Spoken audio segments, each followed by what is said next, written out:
morning, everyone. I want to introduce Jennifer Ferren with Ferren Family Counseling. Hi, Jennifer. Thank you for joining me this morning. It's been great to see you. Like we were talking earlier, even though it's via video, thank God for technology, right? Right. We need those connections any way we can. Absolutely. So, Jennifer, how long have you been in private practice? I started my practice in 2016, but before that I've been working in different agencies since 2004 in some capacity. Okay, wow, good long time. Now you have two locations, but your original location is Midtown, right? Cooper Young, beautiful building, love that. And then you just opened a new location in Cordova, is that right? Right across the street from the Agri Center, so a pretty fairly convenient location. Wonderful. Beautiful. Yeah. My husband did a lot of good work too. Did he? Oh, it's great to have a husband to do that for you, right? Yeah. I haven't had an opportunity to see your new space yet, so I'm looking forward to that at some point. Wonderful. And so I'm guessing that you guys are doing telehealth and in-person therapy, is that right? In both locations. We have several therapists in our group.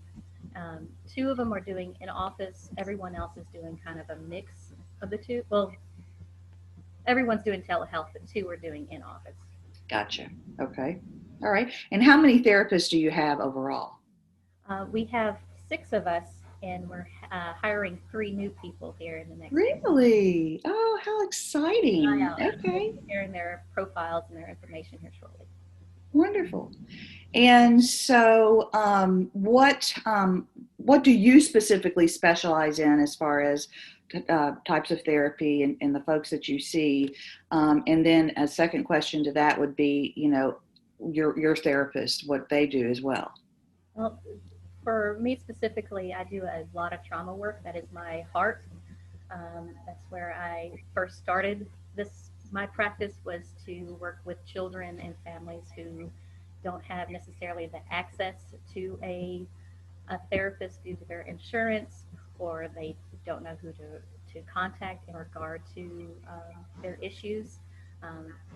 When I started my practice, I made sure that I was in network with Medicare, Medicaid, like Blue Cross Blue Shield, Blue Care, because when I was working for the Department of Children's Services, I had such difficulty trying to find my children a therapist because they needed it, and they were uprooted from their homes for one reason or another. They had a very significant trauma background, and there wasn't a therapist who was able to meet their needs or their insurance. So that's how I started my practice, is because of that in mind. Okay, well, that's good to know. And so do you still accept those forms of payment? We sure do.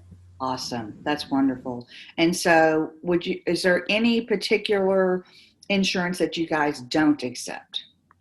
AmeriGroup and United Healthcare Community Plan. Okay. Pretty much everything else we take with those two. So all commercial and Medicaid. Mm-hmm. I'm sorry, and Medicare. Oh, we do not take Medicare. Excuse me. No Medicare. Okay. And professional counselors and. Oh, that's right. That's for LCSWs. That's right. Any LPCs out there, if you want to help get that changed, help us. Yay.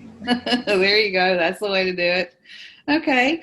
And so when it comes to the telehealth versus in-office counseling, what differences, if any, are you seeing? When the pandemic first started, our practice was 100% in person. We didn't do any telehealth. And with the change, I had to do a lot of research about the efficacy of it, how to do it, what programs are the best. And that first week was insane. I can imagine. I had to learn. And on all the studies that I read and the feedback that I've gotten, it's just as effective as in person. And in my experience, as well as my other therapist experience of telehealth, the therapy relationship, the therapy that's done, it's still the same. But the difference is the technology behind it. Right. The program goes down, internet connection isn't quite right. Our clients might not have access to completely too fast internet or to internet itself. And so those are the issues that we're running into. Not the therapy work itself, it's the logistics behind it Gotcha. that we're seeing the most difficulty. That makes sense. Yeah. So, in talking about the pandemic, what types of conditions are you seeing the most of? Um, right now, anxiety, depression, people are feeling disconnected, unsure of what's going to happen in the future, and I'm pretty sure most of us therapists are feeling the same way. We don't have an end in sight, um, and so what we can do is maintain our connections with each other as much as possible and be as supportive as we can. Absolutely, yeah. The uncertainty factor definitely impacts all of us. And one of the other issues that personally I've seen increase is issues with attachment and relationships because people are home more often. I think maybe there's more of a cause of they're seeing because there's less distractions, they're seeing the issues within their relationship and wanting to work and improve on those. So. Yeah, that makes a lot of sense. Okay. So, what is the best way for someone to reach out to your practice to schedule an appointment?